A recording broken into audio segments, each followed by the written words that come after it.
কত কিছু চাইলাম, পাইলাম না, দিল না আল্লাহ। বলে না আপনার সব দোয়া কবুল, তবে কবুল হওয়ার 3টা সিস্টেম আছে। কয়টা? চান্দুল্লাহর ভাইয়েরা মনে থাকবে কয়টা? আপনি যত দোয়া করছেন সব কবুল, কারণ আল্লাহর কাছে কিছু চাইলে আল্লাহ ফিরাইয়া দিতে জানে না। আল্লাহ জানেই না কেমনে ফিরাইয়া দিতে হয়। সুবহানাল্লাহ কোন? চাওয়া মাত্রই আল্লাহ বলে অ্যাকসেপ্টেড, যা কবুল, দিব দিব না এটা বলতে জানে না, চাওয়া মাত্রই বলে দিব। 3 সিস্টেম। নাম্বার 1, আপনি আল্লাহর কাছে দোয়া করলেন, চাইলেন, আল্লাহ বলে দিব, বলেই তিনি দিয়ে দেন আর আপনি খুশি হয়ে যান, পেয়ে গেলেন। নাম্বার 2, আপনি আল্লাহর কাছে দোয়া করলেন, চাইলেন, তখনও আল্লাহ বলে দিব, তবে এখন না, সবুর, একটু পরে দিব। কখন দিলে আমার জন্য ভালো, আমার চেয়ে ভালো জানে কে, পরে দিবে।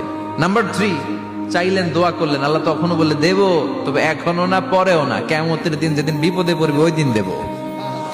যেদিন তোর বাবা তোরে চিনবে না, তোর মা তোরে চিনবে না, বন্ধু বন্ধুরে চিনবে না, পীর সাহেব মুরিদরে চিনবে না, মুরিদ পীর সাহেবরে চিনবে না, ইমাম সাহেব মুসল্লিরে চিনবে না, মুসল্লি ইমাম সাহেবরে চিনবে না, কেউ কাউরে চিনবে না। ওই কঠিন দিনে তোরে আমি বাঁচাইয়া দেব।